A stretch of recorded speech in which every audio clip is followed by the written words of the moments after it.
Soal nomor 2, diketahui bilangan bulat negatif M dan N. Berarti M itu bilangan negatif ya, min, di mana ini bla bla bla, N. Nah, setiap N juga negatif. Nah, kita bacain dulu ya. Jika setiap huruf pada bilangan tersebut mewakili satu angka, nah kita misalkan aja 1, A itu 1, B 0, 0, 0, BC itu 0, DE itu 0, DEF 0, G itu 0, H 1 gitu kan. Terus yang N juga gitu ya, 1, 0, 0, 0, 0, 0, G 0, 6, 4. Nah, jadi katanya jika setiap huruf pada bilangan tersebut mewakili satu angka, berapakah nilai H jika M? Nah, yang pertama kita lihat M kecil dari N. Nah, kalau M kecil dari N, berarti kecil ya. Ini kan kita udah tahu nih, nilai N itu nilainya segini nih. Minus, ini kan, 64 di belakangnya. Berarti dia supaya si M ini lebih kecil, artinya si N ini kan lebih besar nih.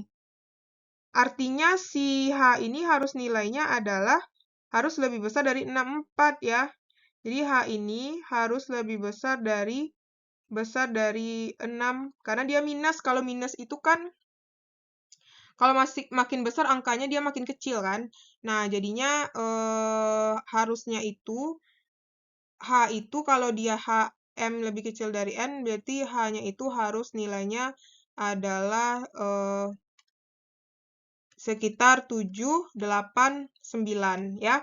Karena kalau kita misalkan min 1,000,071 itu pasti lebih kecil daripada min 1,000,000,064 kan. Nah, pasti ini lebih kecil kan?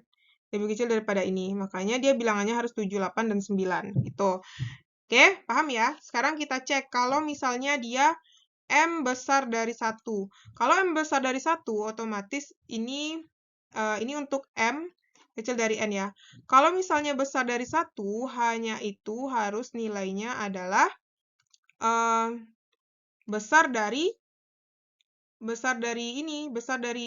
kecil dari 6, sorry. Kecil dari 6, yaitu kalau kecil dari 6, berarti hanya itu nilainya adalah 1, 2, 3, 4, 5, ya. 1, 2, 3, 4, 5. Nah, kalau kita cek itu, ini benar nggak sih kalau misalnya, nah coba kita cek ya. Min 1, 0, 0, 0, 0, 0, 0, hanya kita ganti jadi 1, 1 lebih besar daripada min 1, 0, 0, 0, 0, 0, 064. Benar kan? Ini lebih besar daripada ini kan? Nah, makanya bilangan, jadi jawabannya itu adalah bilangan untuk M kecil dari N itu adalah 789, sedangkan untuk besar dari N itu adalah 1, 2, 3, 4, 5. Oke?